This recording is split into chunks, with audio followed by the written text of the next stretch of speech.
북으로는 중국, 동서남으로는 인도에 둘러싸여 있는 나라. 네팔은 신의 보호를 받는 땅이라는 의미를 가지고 있습니다.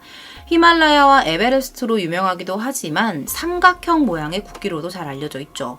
작은 나라라는 이미지와는 다르게 인구가 3천만에 육박하고 대한민국의 1.5배에 달하는 국토를 가진 꽤나 규모 있는 나라입니다. 네팔은 현재 의원 내각제의 정치체제를 가진 공화국이지만 불과 2008년까지만 해도 국왕을 모시던 왕정국가였습니다.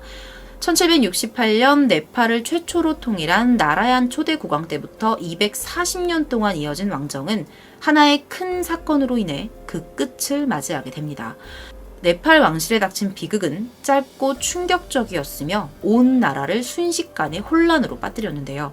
그들에게 대체 어떤 일이 벌어진 것인지 오늘 준비한 사건 속으로 들어가 보겠습니다. 때는 2001년 네팔은 10대 국왕인 비렌드라의 통치 아래 정치적으로 안정된 시절을 보내고 있었습니다. 먼저 이 비렌드라라는 인물에 대해서 좀 짚고 넘어가 보도록 할게요. 이 비렌드라 왕은 초대 국왕인 나라얀 이후에 가장 유능한 왕이라는 평가와 함께 국민들의 커다란 지지를 받는 왕이었는데요. 무엇 때문에 그런 지지를 받을 수 있었을까요?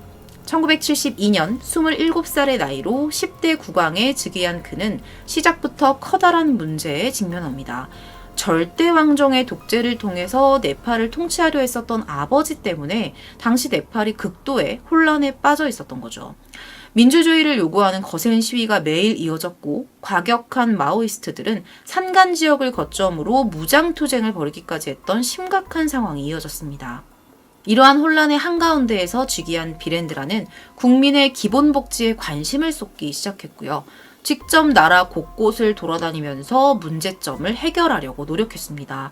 때문에 2019년 왕실이 없어진 지금도 비렌드라에 대한 네팔인들의 평은 아주 좋다고 합니다. 또한 네팔의 민주주의는 비렌드라 시대를 거치면서 꽃을 피웠습니다.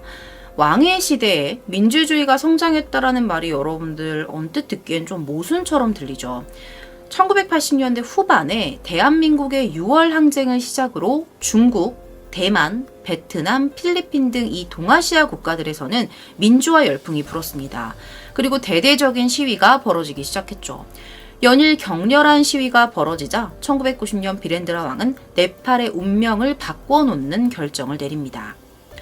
외부의 압력이 아닌 스스로 왕정을 내려놓고 왕은 군림하지만 통치는 하지 않는 입헌군주제 도입을 선언한 거죠. 이러한 조치들로 인해 국왕은 열렬한 지지를 받았고요. 힌두교의 신 중 하나인 비슈누의 화신이라는 전 국민적인 추앙까지 이어졌다고 합니다. 비슈누의 화신이라는 건 악을 제거하고 정의의 회복을 유지하는 신, 힌두교의 3대 신으로 평화의 신을 의미한다고 합니다. 그렇게 비렌드라는 아버지가 남기고 간 혼란과 숙제를 잘 풀어내면서 29년 동안 네팔의 안정을 이끌어 왔습니다. 하지만 운명의 2001년 벌어진 피의 만찬으로 왕실은 한순간 몰락의 길을 걷게 됩니다. 2001년 6월 1일 저녁 9시 네팔의 나라야니티 왕궁에서는 연회가 한창이었습니다. 당시 왕실에서는요, 왕족들의 친목 도모와 왕실 홍보를 목적으로 매달 한 번의 정기적인 연회를 열었었습니다. 그날 이곳에는 왕의 가족들과 일가 친척까지 거의 30명 정도가 되는 왕족이 자리에 있었죠. 이런 화기애애한 분위기에 이상이 생긴 것은 왕세자로부터였는데요.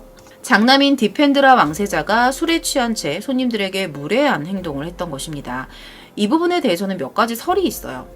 컨디션을 이유로 연회장을 미리 나갔다는 이야기, 그게 아니면 왕비인 어머니에게 꾸중을 듣고 연회장을 떠나서 자신의 방으로 끌려갔다, 이런 이야기들이 있습니다. 어쨌든 연회장에서 이 디펜드라 왕세자로 인한 약간의 충돌이 있었고 왕세자가 연회장을 떠났다는 것까지는 확인된 사실입니다. 그런데 1시간 뒤 비극을 알리는 소리가 들려옵니다. 연회장에 돌아온 디펜드라의 손에 2자루의 소총이 들려 있었던 거죠. 디펜드라는 연회장의 문을 걸어 잠그고 천장을 향해 한 발의 총을 격발한 뒤 아버지 비렌드라 왕에게 총격을 가했습니다. 자신을 쏜 아들을 향해 너 지금 뭐 한 거냐? 라고 말하며 국왕은 그 자리에서 쓰러지고 말았습니다. 디펜드라는 거기서 멈추지 않고 옆에 있던 고모를 쏜 다음 그를 막으려는 작은아버지까지 근거리 흉보사격으로 사망케 했습니다. 그리고 공주들이 있는 방으로 들어간 그는 남편과 함께 있던 여동생 슈르티 공주를 발견하고 그녀마저 사살했습니다. 이후 일가 친척들을 향해 총을 쏘아대기 시작했는데요. 사촌 동생인 파라스 왕자에게도 총격을 가했지만 이 파라스 왕자가 현장에 있던 어린아이 2명과 어르신을 데리고 소파 뒤에 몸을 숨겨서 구사일생으로 목숨을 건질 수 있었습니다. 끔찍한 범행을 저지르고 연회장을 나가려는 왕세자를 아이슈아라 왕비와 남동생 나라잔 왕자가 붙잡아 세웁니다. 그들은 디펜드라에게 도대체 왜 그런 짓을 했냐며 울부짖었고 그는 어머니와 남동생을 향해 다시금 방아쇠를 당겼습니다. 근거리에서 총격을 당한 두 사람은 그 자리에서 즉사하고 말았습니다. 일국의 왕세자가 벌인 학살극은 자신의 머리에 총을 겨누면서 허무하게 끝나버립니다. 경비병들이 문을 부수고 들어왔을 때 이미 모든 상황이 끝난 뒤였고요. 비렌드라 왕은 병원으로 긴급 후송되었지만 56세의 나이로 생을 마감하고 맙니다. 이날 이 사건으로 인해서 30여 명의 왕족 중 9명이 사망했고요. 20명이 넘는 사람들이 큰 부상을 입었습니다. 디펜드라 왕세자는 왜 이런 전대미문의 살인극을 벌인 걸까요? 사건을 담당한 왕립조사위원회가 조사를 마치고 발표한 결론은 왕세자가 결혼에 반대하는 국왕 내외와 갈등을 빚다가 일으킨 사건이다. 이렇게 발표를 합니다. 당시 왕세자는 네팔 유력 정치인의 딸인 데브야니 라나와 사랑에 빠져서 비밀 결혼식까지 올렸지만 끝내 부모의 허락을 얻지 못했습니다. 국왕 부부가 결혼을 반대한 이유에 대해서는 좀 의견이 분분한데요. 먼저 신부감의 가문이 문제였다라는 이야기가 있습니다. 데브야니 라나 가문이 대대로 네팔 총리를 세습해온 명문가였는데 왕실 가문과는 좀 사이가 좋지가 않았던 거죠. 또한 아이슈아라 왕비, 이 왕세자의 어머니죠. 아이슈아라 왕비가 데브야니의 어머니의 신분을 문제 삼았다라는 설도 있었는데요. 데브야니의 어머니는 인도 마드야 프라데시의 왕족 출신이었습니다. 역사적으로 네팔과 양속관계를 유지해온 인도 혈통의 여인이 네팔의 다음 왕비가 되는 것을 이 국왕 부부가 반대했다는 거죠. 혼사를 둘러싼 갈등은 국왕이 왕세자 대신에 차남에게 양해하겠다는 뜻을 밝혔을 정도로 심각했다고 합니다. 당시의 현지 언론에서는 독실한 힌두교 신자였던 아이슈아라 왕비가 왕세자가 35살 이전에 결혼을 하면 국왕이 비명행사한다 라는 점성술사의 말을 믿고 결혼에 강력하게 반대했다는 보도를 하기도 했습니다.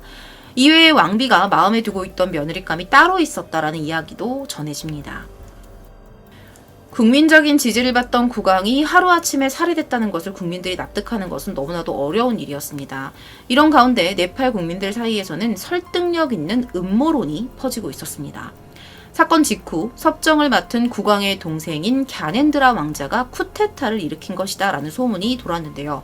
우연하게도 가족 중에 사망자가 아무도 없었다는 점이 이러한 의심을 키우게 된 거죠. 당시 갸넨드라 왕자는 출장을 떠나 공교롭게 사건 현장에 없었고 부인은 총에 맞았지만 목숨을 건졌었죠. 당시에 수도 카트만두에서는 이에 대한 진상규명을 요구하는 수만 명의 시위대와 경찰 사이에 충돌이 벌어지기까지 했습니다. 하지만 18년이 지난 지금 이 음모론은 사실무근인 낭설로 굳어졌습니다. 기본적으로 일단 조사에서 의심할 만한 정황이 발견되지 않았던 거예요. 갸넨드라는 형 비렌드라 왕과 우애가 좋았고 형과 형수, 동생, 누나, 조카들의 죽음을 애도하며 왕세자를 왕실 호적에서 즉시 파버렸습니다. 살아남은 부인도 치명적인 중상을 입었음에도 겨우 목숨을 건진 거였습니다. 음모론의 내용을 무작정 믿을 수 없는 것이 이런 이유들 때문이었죠. 왕실의 참극을 조사해온 진상조사위원회는 디펜드라 왕세자를 범인으로 공식 발표했습니다. 조사위는 생존자를 비롯한 150명 이상의 증언을 수집한 결과 범행 당일에 왕세자가 2잔의 위스키와 함께 마약이 든 담배를 피운 상태에서 80발 이상의 총탄을 발사해 범행을 저질렀다고 밝혔습니다. 한간에 떠돌던 왕세자의 알코올 및 마약 중독 의혹이 어느 정도 사실로 드러난 거죠. 학살의 주범인 디펜드라 왕세자는 스스로 머리에 총을 쐈지만 정작 현장에서는 사망하지 않았습니다. 병원에 옮겨진 후에 목숨을 건졌어요, 처음에는. 하지만 혼수 상태로 숨만 겨우 붙어 있는 상태였죠. 분노한 네팔 국민들은 당장 치료를 중지해라, 그를 당장 끌어내 처형해라 라고 외치기 시작했습니다.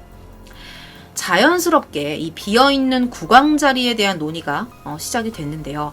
아이러니하게도 비렌드라 국왕의 사망으로 후계 서열 1위였던 디펜드라 왕세자에게 왕실법에 따라 왕위가 자동으로 승계가 되었습니다.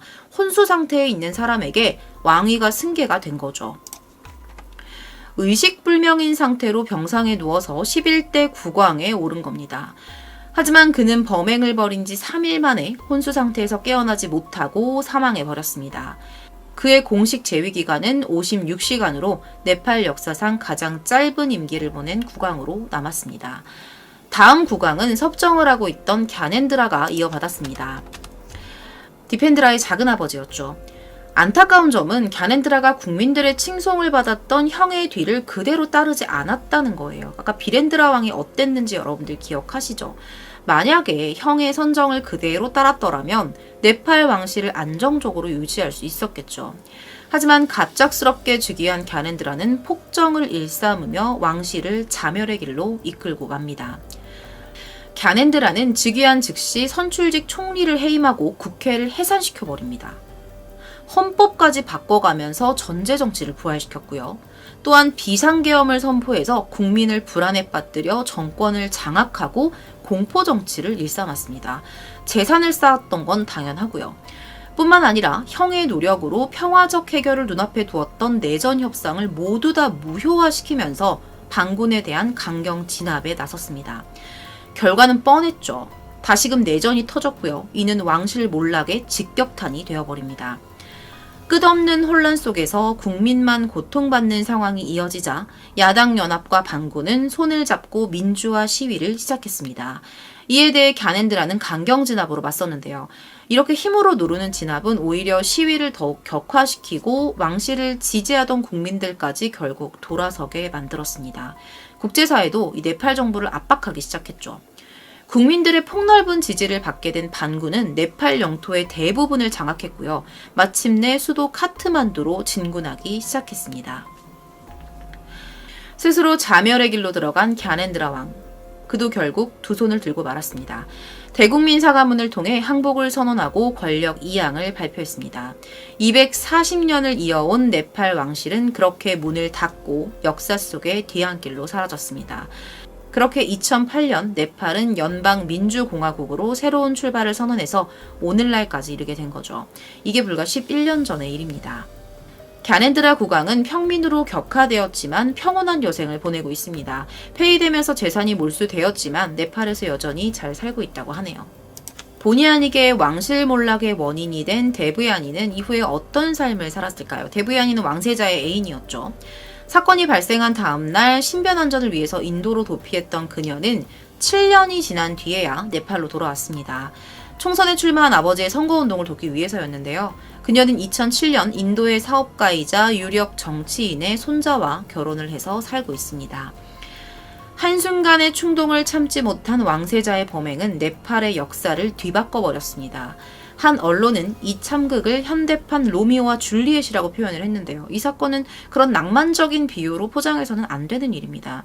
디펜드라는 사적인 감정으로 자신의 부모와 숙부, 3명의 고모와 친동생들을 총으로 쏴 죽인 페류나일 뿐이죠. 그는 왕위 계승을 포기하고 데브야니와 결혼할 수도 있었습니다.